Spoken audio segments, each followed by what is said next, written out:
letter text to give you an unbiased and hopefully more complete. Michael harnesses some sort of higher power, that he should be respected and revered by Daniel, and therefore Daniel's people. Michael is brought up one last time. Explains, Michael, the great prince who protects your people, will arise.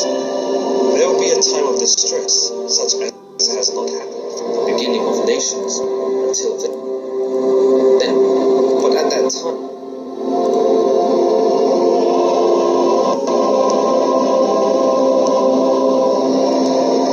your people, everyone whose name is found written in the book, will be delivered. Essentially, Daniel was being told that Michael would be the one who brought salvation upon Israel.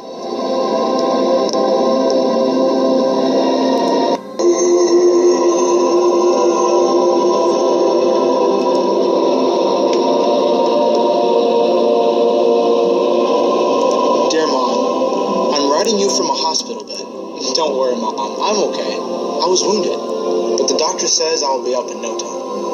But that's not what I have to tell you, Mom. Something happened to me that I don't dare tell anyone else for fear of their disbelief.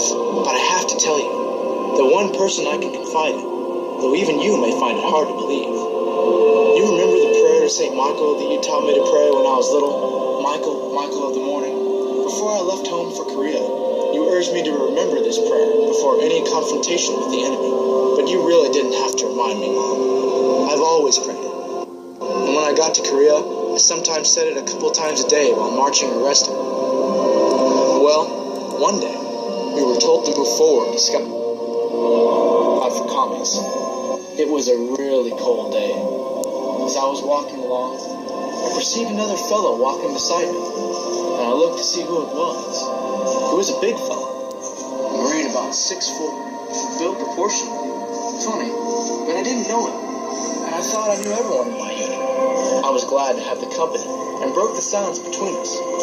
Chilly today, isn't it? Then I chuckled, because suddenly it seemed absurd to talk about the weather when we were advancing to meet the enemy. He chuckled too, softly. I thought I knew everyone in my outfit, but I've never seen you before, I continued. No, I've just joined. The name is Michael. Really? That's mine too. I know. Michael. Michael of the morning. Mom, I was really surprised that he knew about my prayer. But I had taught it to many of the other guys, so I suppose that the newcomer must have picked it up from somewhere else. It had gotten around to the extent that some of the fellows were calling me St. Michael. Then, out of the blue, Michael said, "There's going to be trouble ahead." I wondered how he could know that. I was breathing hard from the march, and my breath hit the cold air like dense clouds of fog. Michael seemed to be in top shape, because I couldn't see his breath at all. Just then, it started to snow heavily, and soon it was so dense, I could no longer hear or see the rest of my unit. I got a little scared and yelled, "Michael!" Then I felt a strong hand on my shoulder and heard his voice in my ear. It's going to clear up soon. It did clear up, suddenly. And then, just a short distance ahead of us, like so many dreadful realities, were 7 commies, looking rather comical in their funny hats, but there was nothing funny about them now. Their guns were steadily pointed straight in our direction. "Down, Michael!" I yelled as I dove for cover. I looked up and saw Michael still standing, as if paralyzed by fear. So I thought at the time. Bullets were spurting all over the place.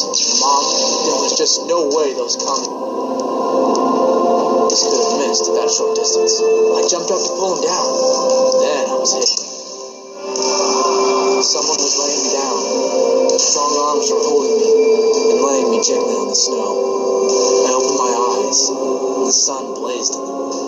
Michael was standing still, and there was a terrible splendor in his face.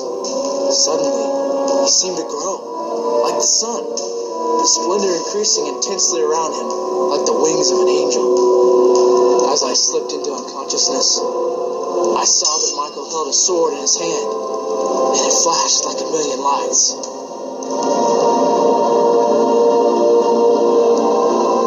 Later on, when I woke up, the rest of the guys came to see me with the sergeant. "How'd you do it, son?" He asked me. "Where's Michael?" Michael who? Michael, the big Marine walking with me, right up to the last moment. I saw him there as I fell. Son, you're the only Michael in my unit. I handpicked all you fellas, and there's only one Michael. You. And son, you weren't walking with anyone. I was watching you because you were far off from us and I was worried. Now tell me, son, how did you do it? It was the second time he had asked me that. I found it irritating. How did I do what? How did you kill those 7 commies? There wasn't a single bullet fired from your rifle. What? Come on, son. They were strewn all around you, each one killed by a sword stroke. And that, Mom, is the end of my story.